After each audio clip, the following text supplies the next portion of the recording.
ॐ श्री दुर्गादेव्यै नमः। अथ कीलकम्। ॐ अस्य श्री कीलकमन्त्रस्य शिवऋषिः अनुष्टुप् छन्दः श्री महासरस्वती देवता श्री जगदम्बा प्रत्यर्थं सप्तशती पाठं गत्वेन जपे विनियोगः। ॐ नमश्चण्डिकायै। ॐ मार्कण्डेय उवाच। ॐ विशुद्धज्ञानदेहाय त्रिवेदी दिव्यचक्षुषे श्रेयःप्राप्तिनिमित्ताय नमः सोमार्धधारिणे। सर्वमेतद्विजानीयान् मन्त्राणामभिकीलकम् सोऽपि क्षेमं वाप्नोति सततं जाप्य तत्पराः। सिद्धयन्त्य उच्चाटनादीनि वस्तूनि सकलान्यपि एतेन स्तुवतां देवी स्तोत्रमान्त्रेण सिद्ध्यति।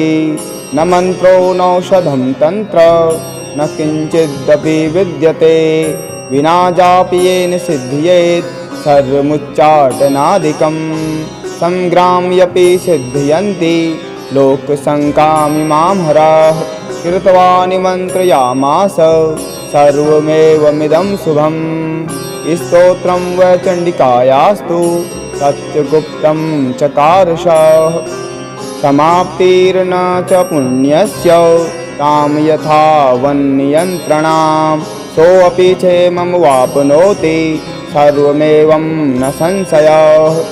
कृष्णायां वा चतुर्दश्याम् अष्टम्यां वा समाहितः ददाति प्रतिगृह्णाति नान्यथैषा प्रसीदति। इत्थमरूपेण कीलेन महादेवेन किलीतम्। यो निष्कीलां विधायैनां नियतं जपति संस्फुटं स सिद्धः स गणः सोऽपि गन्धर्वो जायते नरः। न चैवाप्यटतस्तस्य भयं क्वापि जायते नापमृत्युर्वंशं याति मृतो मोक्षं वापनुयात्। ज्ञात्वा प्रारब्ध कुर्वीत न कुर्वाणो विनश्यति ततो ज्ञात्वैव सम्पन्नमिदं प्रारभ्यते बुधैः। सौभाग्यादि च यत् किञ्चित् दृश्यते ललनाजने तत्सर्वं तत्प्रसादेन तेन जाप्यमिदं शुभं। शनैस्तु जाप्यमानेऽस्मिन् स्तोत्रे सम्पत्तिरुच्यकैः भवत्येव संग्रापि ततः प्रारभ्यमेव तत्। ऐश्वर्यं यत्प्रसादेन सौभाग्यारोग्यसम्पदः शत्रुहानिः परो मोक्षः स्तूयते सा न किं जनैः। ॐ विशुद्धज्ञानदेहाय त्रिवेदी दिव्यचक्षुषे श्रेयःप्राप्तिनिमित्ताय नमः सोमार्धधारिणे। सर्वमेतद्विजानीयान् मन्त्राणामभिकीलकम् सोऽपि क्षेमं वाप्नोति सततं जाप्य तत्पराः। सिद्धयन्त्य उच्चाटनादीनि वस्तूनि सकलान्यपि एतेन स्तुवतां देवी स्तोत्रमान्त्रेण सिद्ध्यति। न मन्त्रो नौषधं तन्त्र न किञ्चिदपि विद्यते विना जापि येन सिद्ध्येत् सर्वमुच्चाटनादिकं। संग्राम्यपि सिद्ध्यन्ति लोकशङ्कामिमां हराः। कृत्वा निमन्त्रयामास सर्वमेवमिदं शुभं। स्तोत्रं वै चण्डिकायास्तु सत्यगुप्तं चकारशः। समाप्तिर्न च पुण्यस्य तां यथा वन्नियन्त्रणां सोऽपि क्षेमं वाप्नोति सर्वमेवं न संशयः। कृष्णायां वा चतुर्दश्याम् अष्टम्यां वा समाहितः ददाति प्रतिगृह्णाति नान्यथैषा प्रसीदति। इत्थमरूपेण कीलेन महादेवेन किलीतम्। यो निष्कीलां विधायैनां नियतं जपति संस्फुटं ससिद्धः स गणः सोऽपि गन्धर्वो जायते नरः न चैवाप्यटतस्तस्य भयं क्वापि जायते नापमृत्युर्वंशं याति मृतो मोक्षं वापनुयात् ज्ञात्वा प्रारब्ध कुर्वीत न कुर्वाणो विनश्यति ततो ज्ञात्वैव सम्पन्नमिदं प्रारभ्यते बुधैः सौभाग्यादि च यत् किञ्चित् दृश्यते ललनाजने तत्सर्वं तत्प्रसादेन तेन जाप्यमिदं शुभं शनैस्तु जाप्यमानेऽस्मिन् स्तोत्रे सम्पत्तिरुच्यकैः भवत्येव संग्रापि ततः प्रारभ्यमेव तत् ऐश्वर्यं यत्प्रसादेन सौभाग्यारोग्यसम्पदा शत्रुहानिः परो मोक्षः स्तूयते सा न किं जनैः। ॐ विशुद्धज्ञानदेहाय त्रिवेदी दिव्यचक्षुषे श्रेयः प्राप्तिनिमित्ताय नमः सोमार्धधारिणे सर्वमेतद्विजानीयान् मन्त्राणामभिकीलकम्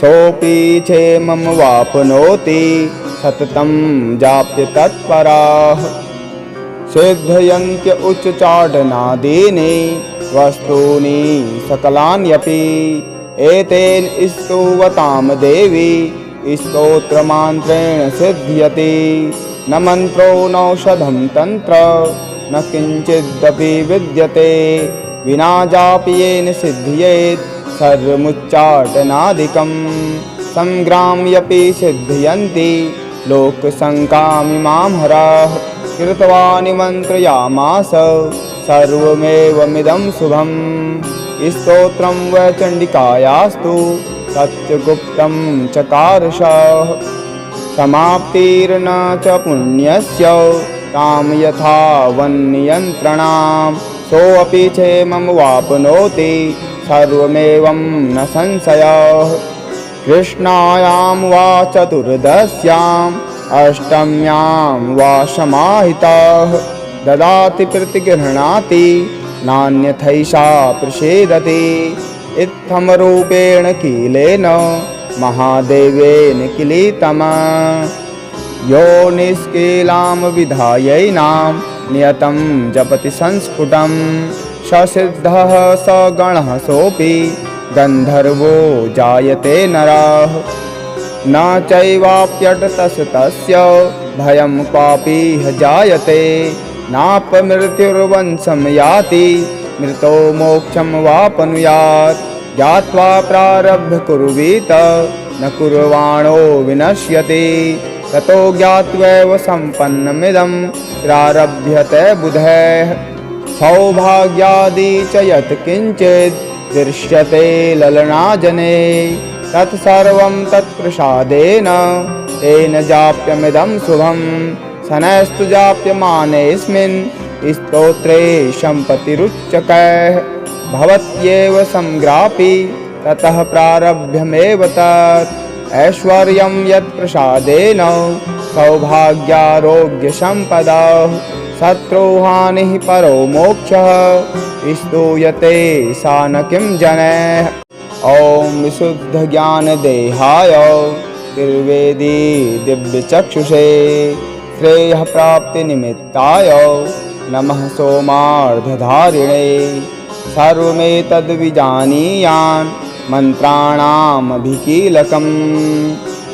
सोऽपि क्षेमं वाप्नोति सततं जाप्य तत्पराः सिद्धयन्त्य उच्चाटनादीनि वस्तूनि सकलान्यपि एतेन स्तुवतां देवी स्तोत्रमान्त्रेण सिद्ध्यति न मन्त्रो नौषधं तन्त्र न किञ्चिदपि विद्यते विना जापि येन सिद्ध्येत् सर्वमुच्चाटनादिकं संग्राम्यपि सिद्ध्यन्ति लोकशङ्कामिमां हराः कृत्वा निमन्त्रयामास सर्वमेवमिदं शुभं स्तोत्रं वै चण्डिकायास्तु सत्यगुप्तं चकारशः समाप्तिर्न च पुण्यस्य तां यथा वन्नियन्त्रणां सोऽपि क्षेमं वाप्नोति सर्वमेवं न संशयः।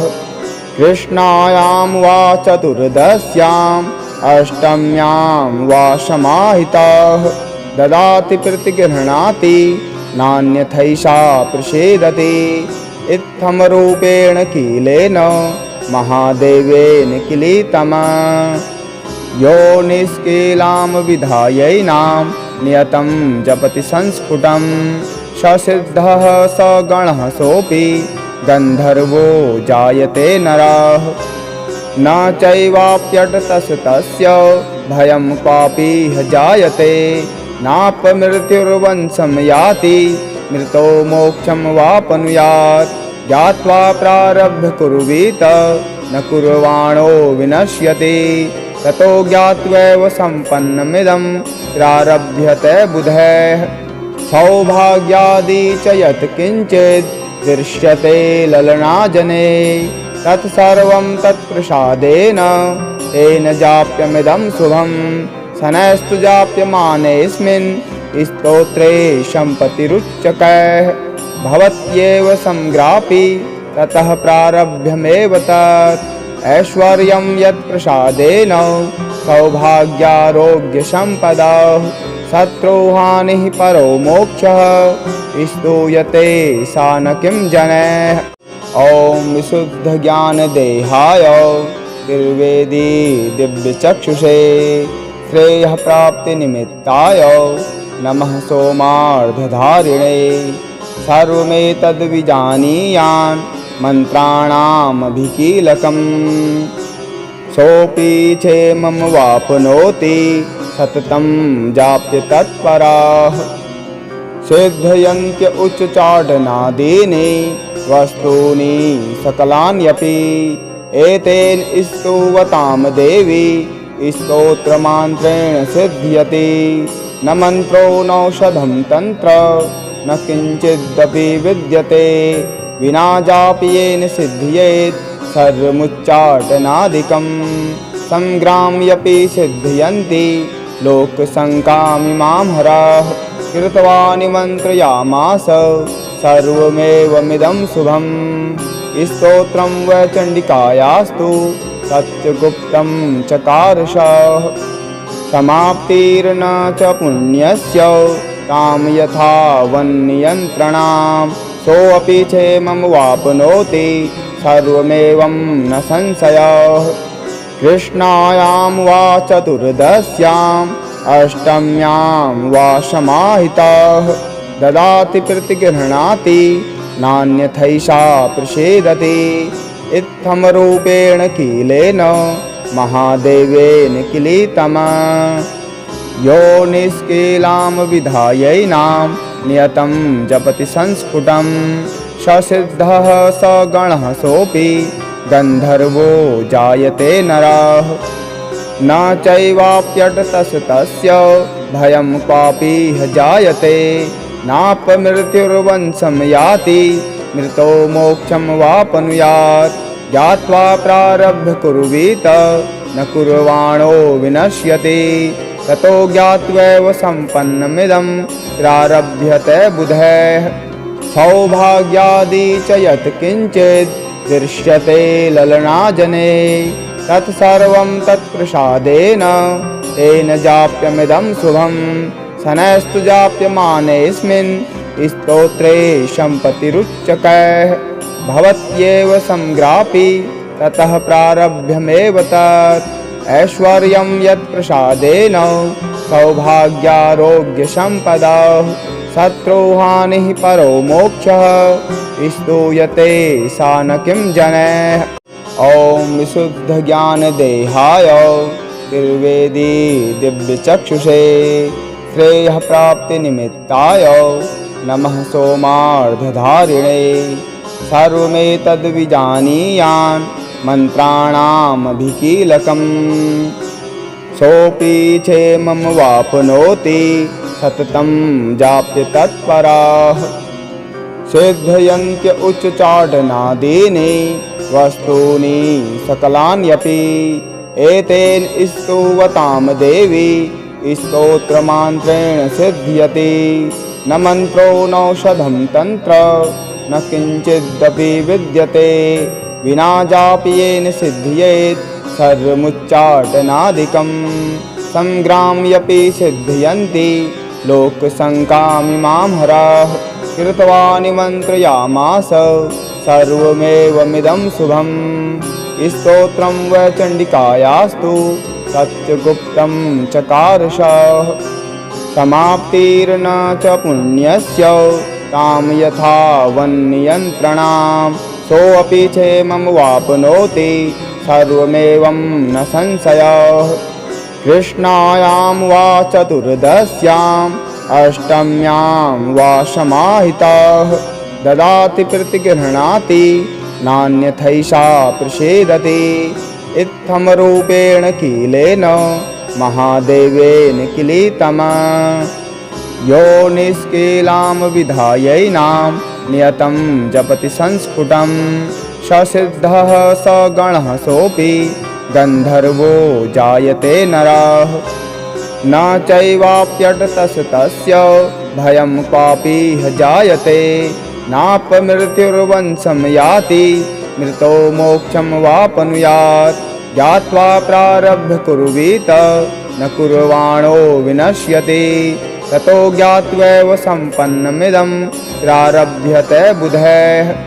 सौभाग्यादि च यत् किञ्चित् दृश्यते ललनाजने। तत्सर्वं तत्प्रसादेन तेन जाप्यमिदं शुभम्। शनैस्तु जाप्यमानेऽस्मिन् स्तोत्रे सम्पत्तिरुच्यकैः। भवत्येव संग्रापि ततः प्रारभ्यमेव तत्। ऐश्वर्यं यत्प्रसादेन सौभाग्यारोग्यसम्पदः। शत्रुहानिः परो मोक्षः स्तूयते सा न किं जनैः। ॐ विशुद्धज्ञानदेहाय त्रिवेदी दिव्यचक्षुषे श्रेयःप्राप्तिनिमित्ताय नमः सोमार्धधारिणे। सर्वमेतद्विजानीयान् मन्त्राणामभिकीलकम्। सोऽपि क्षेमं वाप्नोति सततं जाप्य तत्पराः। सिद्धयन्त्य उच्चाटनादीनि वस्तूनि सकलान्यपि। एतेन स्तुवतां देवी स्तोत्रमान्त्रेण सिद्ध्यति। न मन्त्रो नौषधं तन्त्र न किञ्चिदपि विद्यते विना जापि येन सिद्ध्येत् सर्वमुच्चाटनादिकं। संग्राम्यपि सिद्धयन्ति लोकसङ्कामिमां हराः। कृत्वा निमन्त्रयामास सर्वमेवमिदं शुभम्। स्तोत्रं वै चण्डिकायास्तु सत्यगुप्तं चकारशः। समाप्तिर्न च पुण्यस्य तां यथा वन्नियन्त्रणां।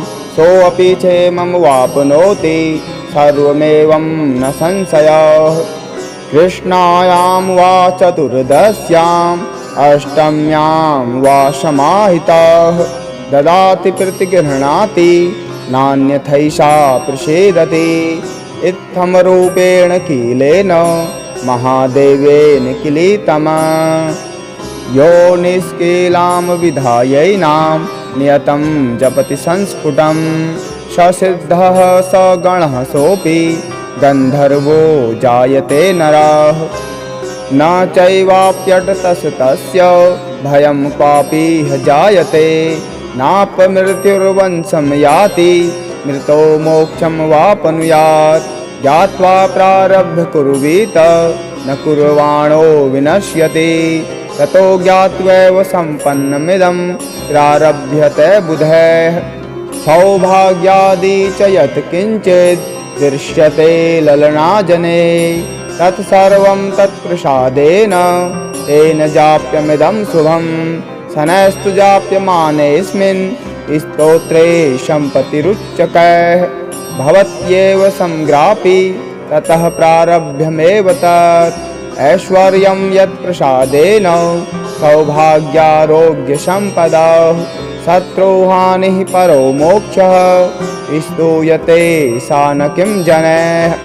ॐ विशुद्धज्ञानदेहाय त्रिवेदी दिव्यचक्षुषे श्रेयःप्राप्तिनिमित्ताय नमः सोमार्धधारिणे सर्वमेतद्विजानीयान् मन्त्राणामभिकीलकम् सोऽपि क्षेमं वाप्नोति सततं जाप्य तत्पराः सिद्धयन्त्य उच्चाटनादीनि वस्तूनि सकलान्यपि एतेन स्तुवतां देवी स्तोत्रमान्त्रेण सिद्ध्यति न मन्त्रो नौषधं तन्त्र न किञ्चिदपि विद्यते विना जापि येन सिद्ध्येत् सर्वमुच्चाटनादिकं संग्राम्यपि सिद्ध्यन्ति लोकशङ्कामिमां हराः कृत्वा निमन्त्रयामास सर्वमेवमिदं शुभं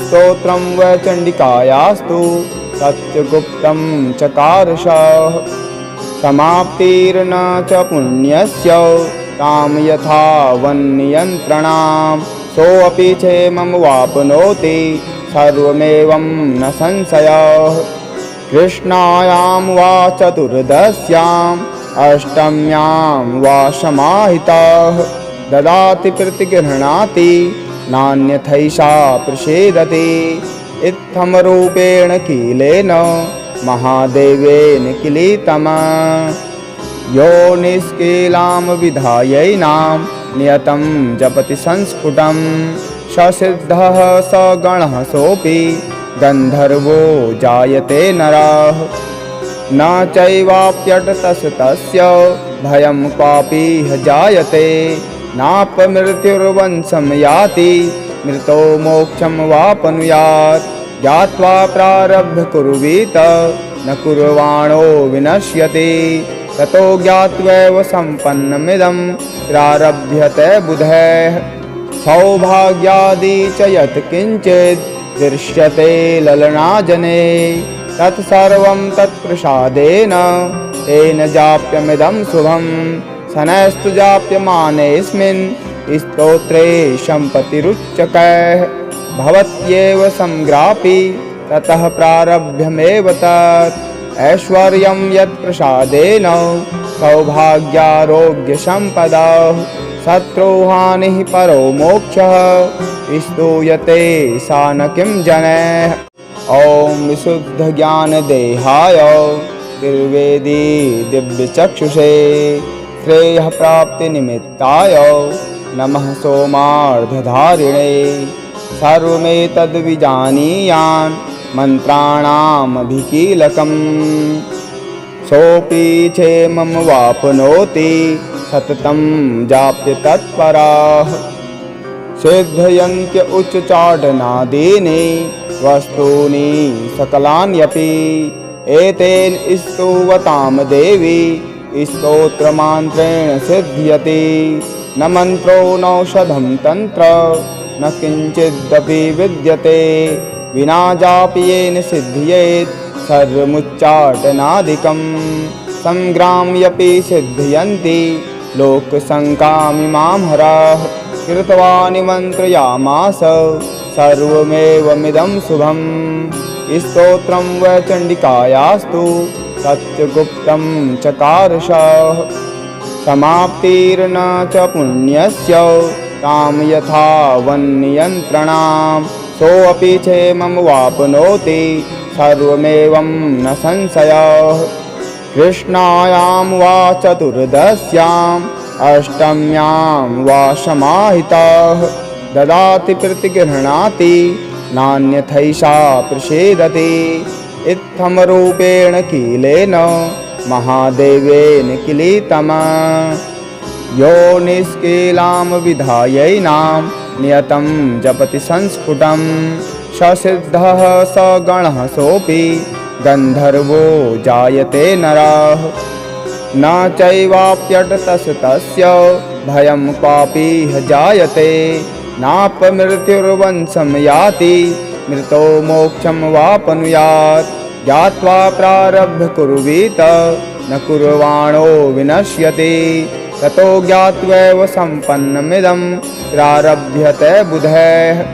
सौभाग्यादि च यत् किञ्चित् दृश्यते ललनाजने तत्सर्वं तत्प्रसादेन तेन जाप्यमिदं शुभं शनैस्तु जाप्यमानेऽस्मिन् स्तोत्रे सम्पत्तिरुच्यकैः भवत्येव संग्रापि ततः प्रारभ्यमेव तत् ऐश्वर्यं यत्प्रसादेन सौभाग्यारोग्यसम्पदा शत्रुहानिः परो मोक्षः स्तूयते सा न किं जनैः। ॐ विशुद्धज्ञानदेहाय त्रिवेदी दिव्यचक्षुषे श्रेयःप्राप्तिनिमित्ताय नमः सोमार्धधारिणे सर्वमेतद्विजानीयान् मन्त्राणामभिकीलकम् सोऽपि क्षेमं वाप्नोति सततं जाप्य तत्पराः सिद्धयन्त्य उच्चाटनादीनि वस्तूनि सकलान्यपि एतेन स्तुवतां देवी स्तोत्रमान्त्रेण सिद्ध्यति न मन्त्रो नौषधं तन्त्र न किञ्चिदपि विद्यते विना जापि येन सिद्ध्येत् सर्वमुच्चाटनादिकं संग्राम्यपि सिद्ध्यन्ति लोकशङ्कामिमां हराः कृत्वा निमन्त्रयामास सर्वमेवमिदं शुभं स्तोत्रं वै चण्डिकायास्तु सत्यगुप्तं चकारशः समाप्तिर्न च पुण्यस्य तां यथा वन्नियन्त्रणां सोऽपि क्षेमं वाप्नोति सर्वमेवं न संशयः कृष्णायां वा चतुर्दश्याम् अष्टम्यां वा समाहितः ददाति प्रतिगृह्णाति नान्यथैषा प्रसीदति इत्थमरूपेण कीलेन महादेवेन किलीतमा यो निष्कीलां विधायैनां नियतं जपति संस्फुटं स सिद्धः स गणः सोऽपि गन्धर्वो जायते नरः न चैवाप्यटतस्तस्य भयं क्वापि ह जायते नापमृत्युर्वंशं याति मृतो मोक्षं वापनुयात् ज्ञात्वा प्रारभ्य कुर्वीत न कुर्वाणो विनश्यति ततो ज्ञात्वैव सम्पन्नमिदं प्रारभ्यते बुधैः सौभाग्यादि च यत् किञ्चित् दृश्यते ललनाजने तत्सर्वं तत्प्रसादेन तेन जाप्यमिदं शुभं शनैस्तु जाप्यमानेऽस्मिन् स्तोत्रे सम्पत्तिरुच्यकैः भवत्येव संग्रापि ततः प्रारभ्यमेव तत् ऐश्वर्यं यत्प्रसादेन सौभाग्यारोग्यसम्पदा शत्रुहानिः परो मोक्षः स्तूयते सा न किं जनैः।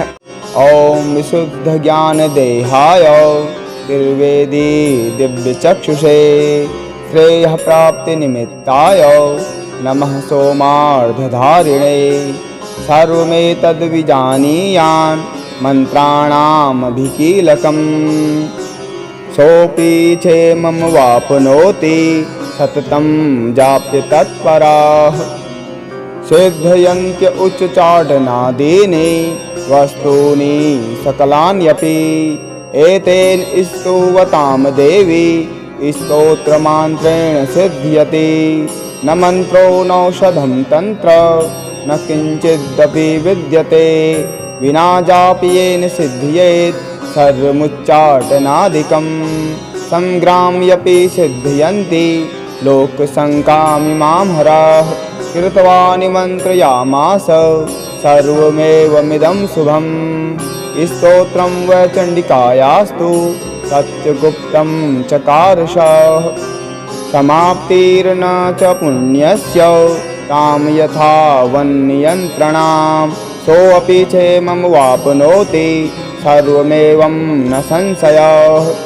कृष्णायां वा चतुर्दश्याम् अष्टम्यां वा समाहितः ददाति प्रतिगृह्णाति नान्यथैषा प्रसीदति इत्थमरूपेण कीलेन महादेवेन किलीतमा यो निष्कीलां विधायैनां नियतं जपति संस्फुटं स सिद्धः स गणः सोऽपि गन्धर्वो जायते नरः न चैवाप्यटतस्तस्य भयं क्वापि ह जायते नापमृत्युर्वंशं याति मृतो मोक्षं वापनुयात् ज्ञात्वा प्रारभ्य कुर्वीत न कुर्वाणो विनश्यति ततो ज्ञात्वैव सम्पन्नमिदं प्रारभ्यते बुधैः सौभाग्यादि च यत् किञ्चित् दृश्यते ललनाजने तत्सर्वं तत्प्रसादेन तेन जाप्यमिदं शुभं शनैस्तु जाप्यमानेऽस्मिन् स्तोत्रे सम्पत्तिरुच्यकैः भवत्येव संग्रापि ततः प्रारभ्यमेव तत् ऐश्वर्यं यत्प्रसादेन सौभाग्यारोग्यसम्पदा शत्रुहानिः परो मोक्षः स्तूयते सा न किं जनैः।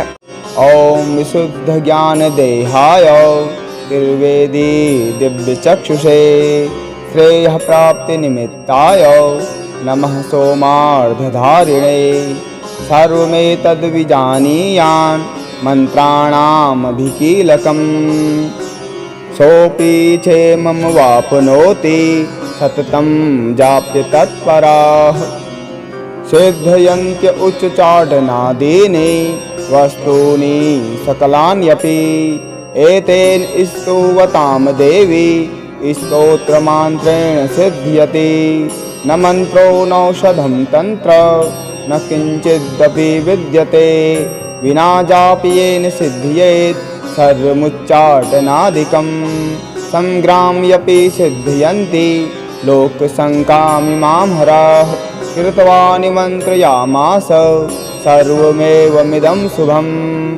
स्तोत्रं वै चण्डिकायास्तु सत्यगुप्तं चकारशः समाप्तिर्न च पुण्यस्य तां यथा वन्नियन्त्रणां सोऽपि क्षेमं वाप्नोति सर्वमेवं न संशयः कृष्णायां वा चतुर्दश्याम् अष्टम्यां वा समाहितः ददाति प्रतिगृह्णाति नान्यथैषा प्रसीदति इत्थमरूपेण कीलेन महादेवेन किलीतमा यो निष्कीलां विधायैनां नियतं जपति संस्फुटं स सिद्धः स गणः सोऽपि गन्धर्वो जायते नरः न चैवाप्यटतस्तस्य भयं क्वापि ह जायते नापमृत्युर्वंशं याति मृतो मोक्षं वापनुयात् ज्ञात्वा प्रारभ्य कुर्वीत न कुर्वाणो विनश्यति ततो ज्ञात्वैव सम्पन्नमिदं प्रारभ्यते बुधैः सौभाग्यादि च यत् किञ्चित् दृश्यते ललनाजने तत्सर्वं तत्प्रसादेन तेन जाप्यमिदं शुभं शनैस्तु जाप्यमानेऽस्मिन् स्तोत्रे सम्पत्तिरुच्यकैः भवत्येव संग्रापि ततः प्रारभ्यमेव तत् ऐश्वर्यं यत्प्रसादेन सौभाग्यारोग्यसम्पदा शत्रुहानिः परो मोक्षः स्तूयते सा न किं जनैः।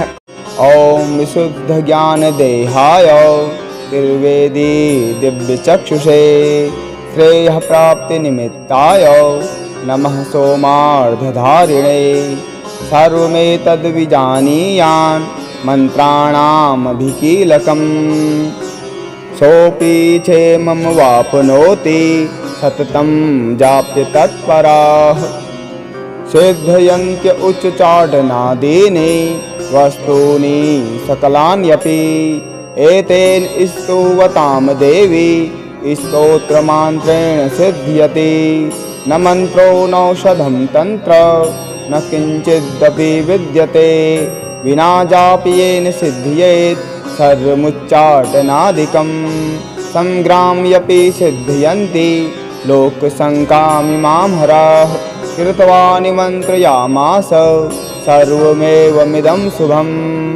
स्तोत्रं वै चण्डिकायास्तु सत्यगुप्तं चकारशः समाप्तिर्न च पुण्यस्य तां यथा वन्नियन्त्रणां सोऽपि क्षेमं वाप्नोति सर्वमेवं न संशयः कृष्णायां वा चतुर्दश्याम् अष्टम्यां वा समाहितः ददाति प्रतिगृह्णाति नान्यथैषा प्रसीदति इत्थमरूपेण कीलेन महादेवेन किलीतमा यो निष्कीलां विधायैनां नियतं जपति संस्फुटं स सिद्धः स गणः सोऽपि गन्धर्वो जायते नरः न चैवाप्यटतस्तस्य भयं क्वापि ह जायते नापमृत्युर्वंशं याति मृतो मोक्षं वापनुयात्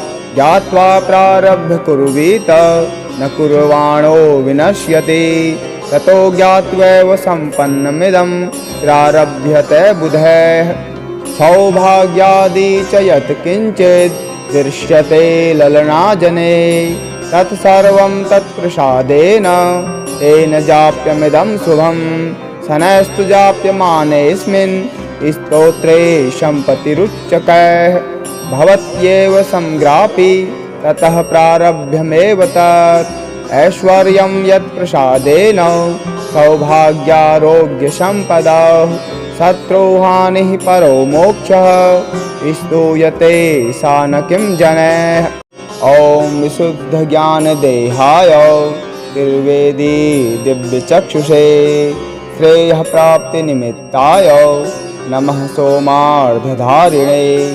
सर्वमेतद्विजानीयान् मन्त्राणामभिकीलकम् सोऽपि क्षेमं वाप्नोति सततं जाप्य तत्पराः सिद्धयन्त्य उच्चाटनादीनि वस्तूनि सकलान्यपि एतेन स्तुवतां देवी स्तोत्रमान्त्रेण सिद्ध्यति न मन्त्रो नौषधं तन्त्र न किञ्चिदपि विद्यते विना जापि येन सिद्ध्येत् सर्वमुच्चाटनादिकं संग्राम्यपि सिद्ध्यन्ति लोकशङ्कामिमां हरः कृत्वा निमन्त्रयामास सर्वमेवमिदं शुभं स्तोत्रं वै चण्डिकायास्तु सत्यगुप्तं चकारशः समाप्तिर्न च पुण्यस्य तां यथा वन्नियन्त्रणां सोऽपि क्षेमं वाप्नोति सर्वमेवं न संशयः कृष्णायां वा चतुर्दश्याम् अष्टम्यां वा समाहितः ददाति प्रतिगृह्णाति नान्यथैषा प्रसीदति इत्थमरूपेण कीलेन महादेवेन किलीतमा यो निष्कीलां विधायैनां नियतं जपति संस्फुटं स सिद्धः स गणः सोऽपि गन्धर्वो जायते नरः न चैवाप्यटतस्तस्य भयं क्वापि ह जायते नापमृत्युर्वंशं याति मृतो मोक्षं वापनुयात् ज्ञात्वा प्रारभ्य कुर्वीत न कुर्वाणो विनश्यति ततो ज्ञात्वैव सम्पन्नमिदं प्रारभ्यते बुधैः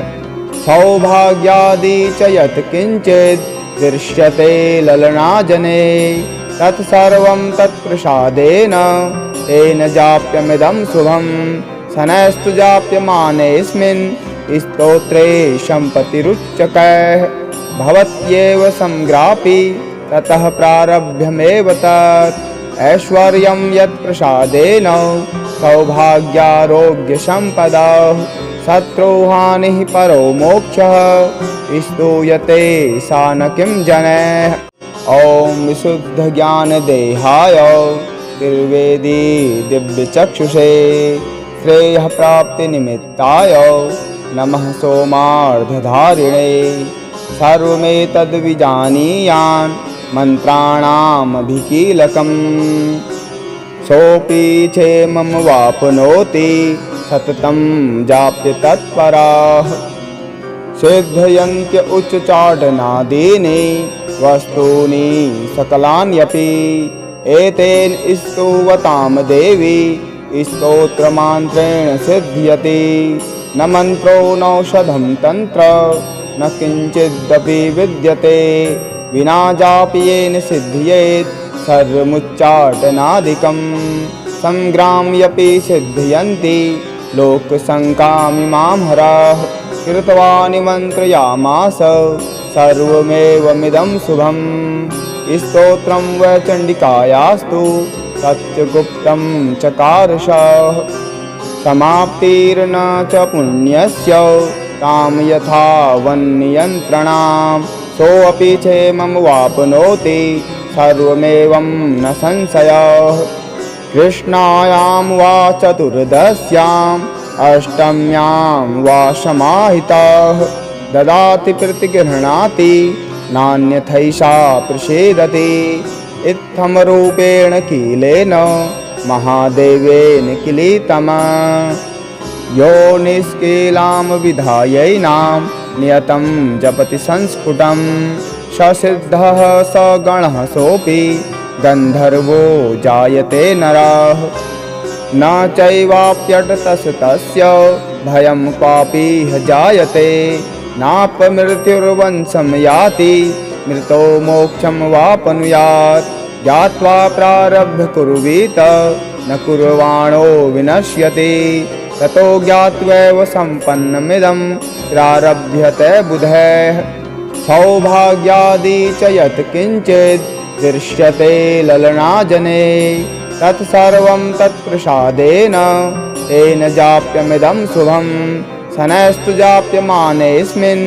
स्तोत्रे सम्पत्तिरुच्यकैः भवत्येव संग्रापि ततः प्रारभ्यमेव तत् ऐश्वर्यं यत्प्रसादेन सौभाग्यारोग्यसम्पदः शत्रुहानिः परो मोक्षः स्तूयते सा न किं जनैः ॐ विशुद्धज्ञानदेहाय त्रिवेदी दिव्यचक्षुषे श्रेयः प्राप्तिनिमित्ताय नमः सोमार्धधारिणे सर्वमेतद्विजानीयान् मन्त्राणामभिकीलकम् सोऽपि क्षेमं वाप्नोति सततं जाप्य तत्पराः सिद्धयन्त्य उच्चाटनादीनि वस्तूनि सकलान्यपि एतेन स्तुवतां देवी स्तोत्रमान्त्रेण सिद्ध्यति न मन्त्रो नौषधं तन्त्र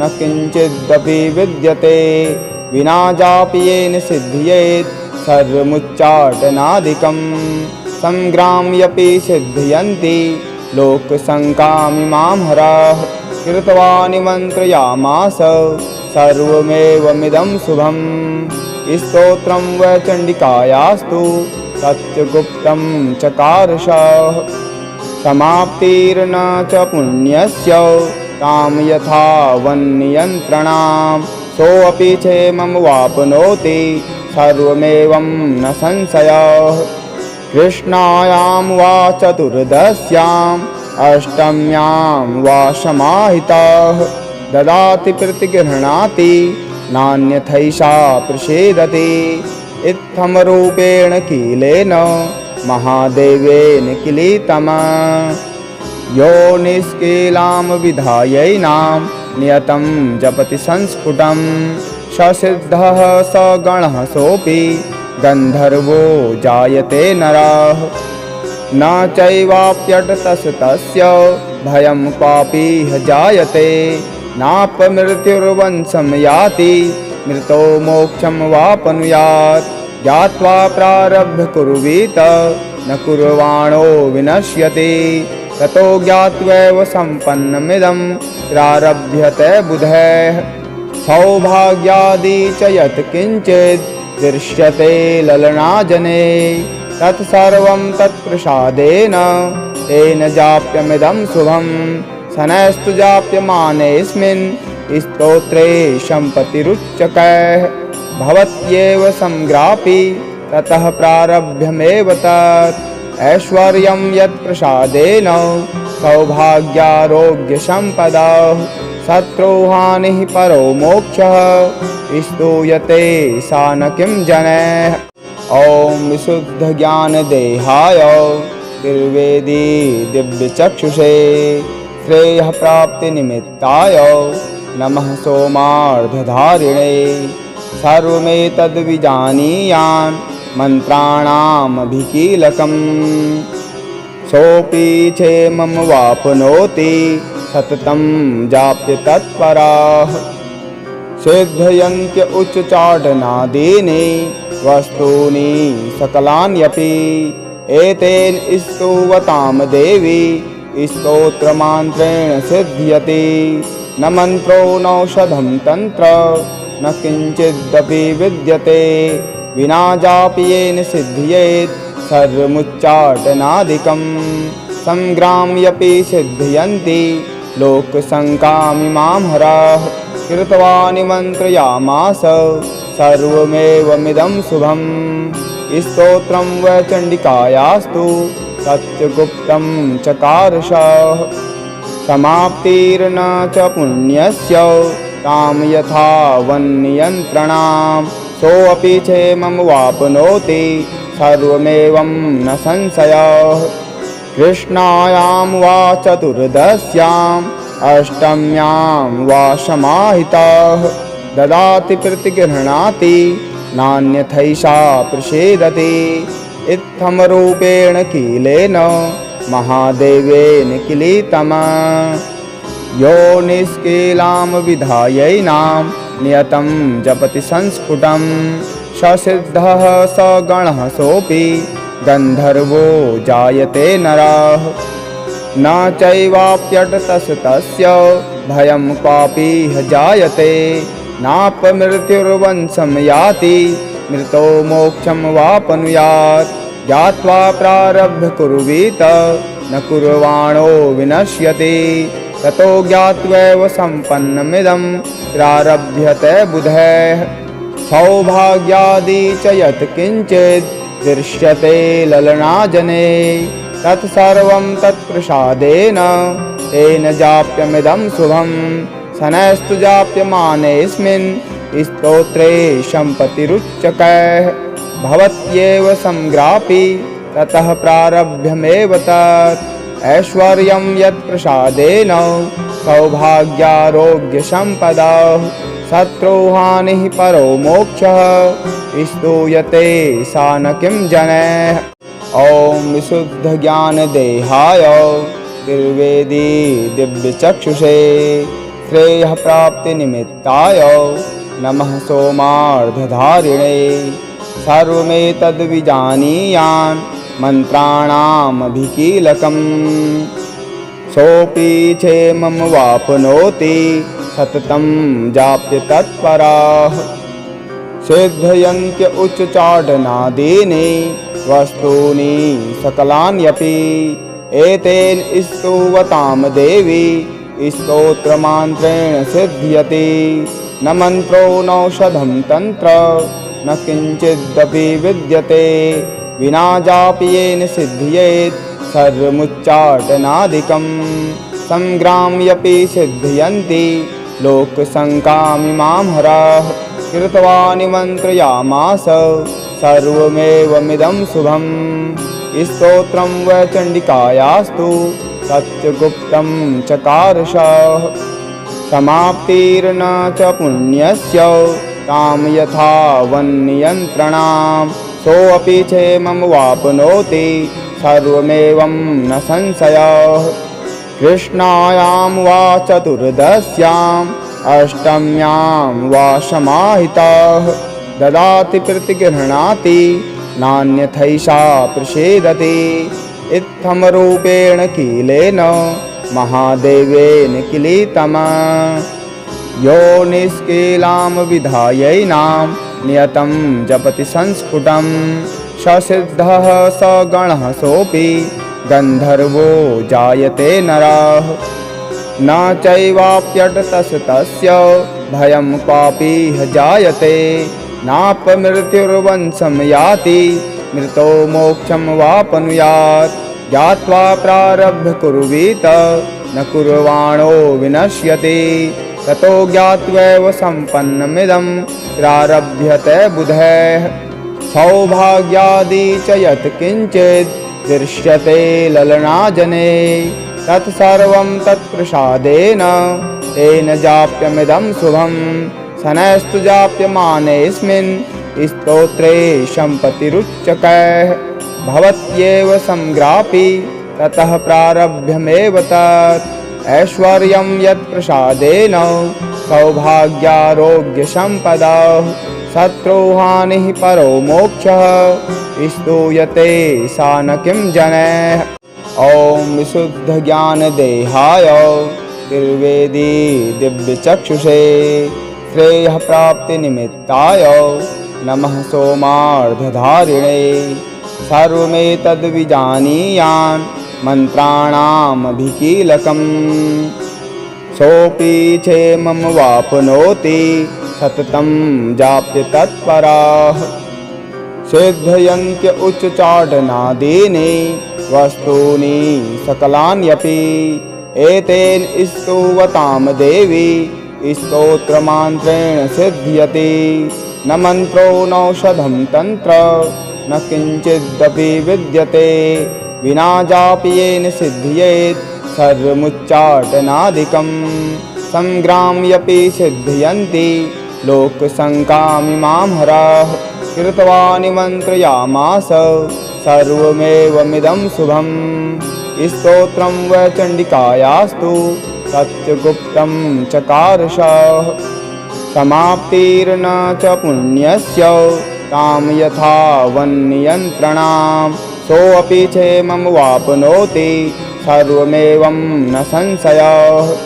कृष्णायां वा चतुर्दश्याम् अष्टम्यां वा समाहितः ददाति प्रतिगृह्णाति नान्यथैषा प्रसीदति इत्थमरूपेण कीलेन महादेवेन किलीतमा यो निष्कीलां विधायैनां नियतं जपति संस्फुटं स सिद्धः स गणः सोऽपि गन्धर्वो जायते नरः न चैवाप्यटतस्तस्य भयं क्वापि जायते नापमृत्युर्वंशं याति मृतो मोक्षं वापनुयात् ज्ञात्वा प्रारभ्य कुर्वीत न कुर्वाणो विनश्यति ततो ज्ञात्वैव सम्पन्नमिदं प्रारभ्यते बुधैः सौभाग्यादि च यत् किञ्चित् दृश्यते ललनाजने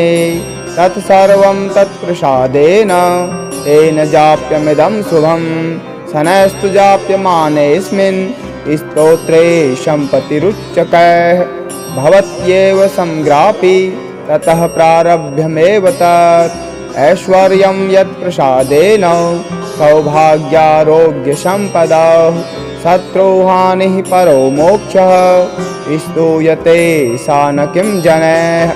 ॐ विशुद्धज्ञानदेहाय त्रिवेदी दिव्यचक्षुषे श्रेयःप्राप्तिनिमित्ताय नमः सोमार्धधारिणे सर्वमेतद्विजानीयान् मन्त्राणामभिकीलकम्